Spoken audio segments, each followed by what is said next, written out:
ಅವರು ರಚನಾ ಅವರು ಭವಾನಿ ಪ್ರಕಾಶ್ ಅವರು ಡಿಫ್ರೆಂಟ್ ಮ್ಯಾನರಿಸಮು.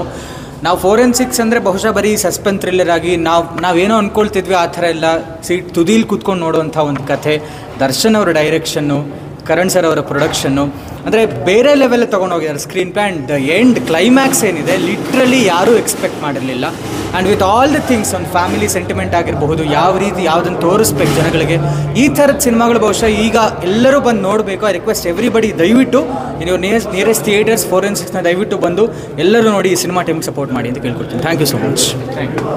ಸರ್ ತುಂಬ ಚೆನ್ನಾಗಿದೆ, ಎಕ್ಸ್ಪೀರಿಯನ್ಸ್ ಎಲ್ಲ ತುಂಬ ಚೆನ್ನಾಗಿದೆ. ಬ್ಯಾಕ್ಗ್ರೌಂಡ್ ಮ್ಯೂಸಿಕ್ ಆಗಿರ್ಬೋದು ಅಥವಾ ಹೀರೋ ಆಗಿರ್ಬೋದು, ಹೀರೋಯಿನ್ ಆಗಿರ್ಬೋದು, ಸಸ್ಪೆನ್ಸ್ ಥ್ರಿಲ್ಲರ್ ಫಿಲಮು ನನಗಂತೂ ತುಂಬ ಇಷ್ಟ ಆಯಿತು. ತುಂಬ ಚೆನ್ನಾಗಿದೆ, ಫ್ಯಾಮ್ಲಿ ಎಲ್ಲ ಕೂತ್ಕೊಂಡು ನೋಡ್ಬೋದು ಅಂಥ ಸಿನಿಮಾ ಇದು. ಕನ್ನಡ ಚಿತ್ರರಂಗಕ್ಕೆ ಭರವಸೆಯ ನಟ ನಟಿಯರು ಸಿಕ್ಕಿದ್ದಾರೆ. ಇವರು ಇನ್ನೂ ಒಳ್ಳೊಳ್ಳೆ ಸಿನಿಮಾಗಳು ಬರಬೇಕು, ಕನ್ನಡ ಸಿನಿಮಾ ಇನ್ನೂ ದೊಡ್ಡ ಮಟ್ಟಕ್ಕೆ ಹೋಗ್ಬೇಕಂತ ನಾನು ಇಷ್ಟಪಡ್ತೀನಿ. ತುಂಬ ಚೆನ್ನಾಗಿದೆ ಸಿನಿಮಾ. Thank you sir. ಚೆನ್ನಾಗಿತ್ತು ಸರ್, ಸಸ್ಪೆನ್ಸ್ ಆಗಿತ್ತು, ಹೀರೋಯಿನ್ ತುಂಬ ಚೆನ್ನಾಗಿ ಮಾಡಿದ್ದಾರೆ, ಆ್ಯಕ್ಟಿಂಗ್ ಸಕ್ಕತ್ತಾಗಿತ್ತು, ತುಂಬ ಚೆನ್ನಾಗಿತ್ತು. ಇವಾಗ ರೀಸೆಂಟಾಗಿ ಇಂಡಸ್ಟ್ರಿಗೆ ಎಂಟ್ರಿ ಆಗಿದ್ದಾನೆ, ಒಳ್ಳೇದಾಗಲಿ ಅವನಿಗೆ. ರಚನಾಯಿಂದ ಆ್ಯಕ್ಟಿಂಗು ಚೆನ್ನಾಗಿ ಮಾಡಿದ್ದಾರೆ. ನವೀನ್ ಅಂತ ಅಮೇಝಿಂಗಾಗಿ ಮಾಡಿದ್ದಾನೆ ನನ್ನ ಮಚ್ಚ ಅವನು. ಎಂಟೈರ್ ಫೋರೆನ್ಸಿಕ್ಸ್ ಟೀಮು ಸೂಪರಾಗಿದೆ ಮೂವಿ. ಸ್ಕ್ರಿಪ್ಟ್ ನಾನು ಈ ರೀತಿ ಇರುತ್ತೆ ಅಂತ ಹೇಳಿರಲಿಲ್ಲ, ನನ್ನ ಮಗ ಹೇಳಿದೆ ನಂಗೆ ಬೇರೆ ಥರ. ಇಲ್ಲಿ ಬಂದಾಗಲೇ ಎಕ್ಸ್ಪೆಕ್ಟೇಷನ್ ಇರುತ್ತೆ ಬೇರೆ ಥರ. ಒಂಚೂರು ಎಲ್ಲೂ ಬೋರಿಂಗ್ ಅನಿಸಿಲ್ಲ ಅವರು. ಯಾವುದೇ ಮೂವಿ ನಾನು ನೋಡಿದ್ರು ಒಂದು ಆಕಳಿಕೆ ಮುಂದೆ ಬರೋದು. ಇದು ಹೇಳ್ತೀನಿ ಕೇಳಿ, ನಮ್ಮ ತಾಯಣೆಗೂ ಒಂಚೂರು ಕಣ್ಮುಚ್ಚಂಗೂ ಆಗಿಲ್ಲ. BGM ಮಾತ್ರ ಅಲ್ಟಿಮೇಟು. ಡೈರೆಕ್ಷನ್ ಸೂಪರಾಗಿ ಮಾಡಿದ್ದಾರೆ ದರ್ಶನ್ ಶ್ರೀನಿವಾಸ್ ಸರು. ಆಮೇಲೆ ನಮ್ಮ ಕರಣ್ ಸರು ಪ್ರೊಡಕ್ಷನ್ ಅವರು ಸೂಪರ್, ಅವರು ನೆಕ್ಸ್ಟ್ ಲೆವೆಲ್ ಮಾಡಿದ್ದಾರೆ. ಖಂಡಿತ ಈ ಟೀಮಿಂದ ಇನ್ನೊಂದು ನೆಕ್ಸ್ಟ್ ಮೂವಿ ಎಕ್ಸ್ಪೆಕ್ಟ್ ಮಾಡ್ತೀರಾ ಈ ಶೀಘ್ರದಲ್ಲಿ. ಸಿನಿಮಾ ಬಗ್ಗೆ ಹೇಳಲೇಬೇಕು, ತುಂಬ ಚೆನ್ನಾಗಿ ಬಂದಿದೆ.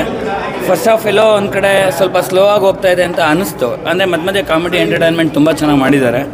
ಸೊ ಪ್ರತಿಯೊಬ್ಬರು ಆ್ಯಕ್ಟಿಂಗ್ ತುಂಬ ಚೆನ್ನಾಗಿದೆ. ಆ್ಯಂಡ್ ರಿಯಾಲಿಸ್ಟಿಕ್ ಸ್ಟೋರಿನೇ ಕೊಟ್ಟಿದ್ದಾರೆ. ಇವತ್ತಿನ ಜಗದಲ್ಲಿ, ಅಂದರೆ ಜಗತ್ತಿನಲ್ಲಿ ಏನು ನಡೀತಾ ಇದೆ, ಲೈಕ್ ಹಾಸ್ಪಿಟಲ್ ಮಾಫಿಯಾ ಅಂತ ಹೇಳ್ತಾರಲ್ಲ, ಮೆಡಿಕಲ್ ಮಾಫಿಯಾ, ಸೊ ಆ ಕಾನ್ಸೆಪ್ಟ್ ಇಟ್ಕೊಂಡು. ಆ್ಯಂಡ್ ಎಸ್ಪೆಷಲಿ ಹೆಣ್ಮಕ್ಳು ಮನೆಯಿಂದ ಹೊರಗಡೆ ಯಾವ ರೀತಿ ಎಲ್ಲ ನಡೀತಾ ಇದೆ, ಲೈಕ್ ನೀವೇ ನೋಡ್ತಾ ಇದ್ದೀರ ಸಮಾಜದಲ್ಲಿ. ನಾನು ಹೇಳೋದು ಇಷ್ಟೇ ಫೈನಲ್ ಆಗಿ, ಪ್ರತಿಯೊಬ್ಬರು ಬಂದು ಫ್ಯಾಮಿಲಿ ಕುತ್ಕೊಂಡು ನೋಡೋವಂಥ ಸಿನಿಮಾ. ಇಂಥ ಸಿನಿಮಾ ಮಿಸ್ ಮಾಡಿಕೊಂಡ್ರೆ ನೀವು ಲೈಫ್ ಲಾಂಗ್ ಉದ್ಧಾರ ಆಗಲ್ಲ ಅಂತಲೇ ಹೇಳ್ಬಿಡ್ತೀನಿ. ಯಾಕೆಂದರೆ ಪ್ರತಿಯೊಬ್ಬರು ಒಂದು ಹಾಸ್ಪಿಟಲ್ ಹೋದರೆ ಡಾಕ್ಟ್ರ್ ಏನು ಹೇಳ್ತಾರೋ ಅದೇ ಸತ್ಯ ಅಂದ್ಕೊಂಡು ಒಂದು ಫೇಕ್ ರಿಪೋರ್ಟ್ ಕೊಟ್ಟರು ಅದನ್ನೇ ನಂಬಿಡ್ತಾರೆ ಇವತ್ತು. ಯಾಕೆಂದರೆ ನನಗೆ ಆಲ್ರೆಡಿ ಒಂದೆರಡು ಹಾಸ್ಪಿಟ್ಲ್ಗಳು ಕೊಟ್ಟಿತ್ತು, ನಾನೇ ಡೆತ್ ಆಗ್ತೀನಿ ಅಂತ ಹೇಳಿದರು. ಪರವಾಗಿಲ್ಲ ರೀ, ನಾನು ಡೆತ್ ಆದರೂ ಪರವಾಗಿಲ್ಲ, ನಾಳೆ ಬೆಳಗ್ಗೆ ರಾಬರ್ಟ್ ಸಿನಿಮಾ ನೋಡಬೇಕು ಅಂತೇಳಿ 2021 ಮಾರ್ಚ್ 11ನೇ ತಾರೀಕು ರಾಬರ್ಟ್ ಸಿನಿಮಾ ನೋಡಿದೆ. 9ನೇ ತಾರೀಕು ನನಗೆ ಫೇಕ್ ರಿಪೋರ್ಟ್ ಕೊಟ್ಟಿದ್ರು, ಬ್ರೈನಲ್ಲಿ ಬ್ಲಡ್ ಕ್ಲಾಟ್ ಆಗಿದೆ ಅಂತ. ಎಲ್ಲಿ ಸತ್ತಿದ್ದೀನಿ?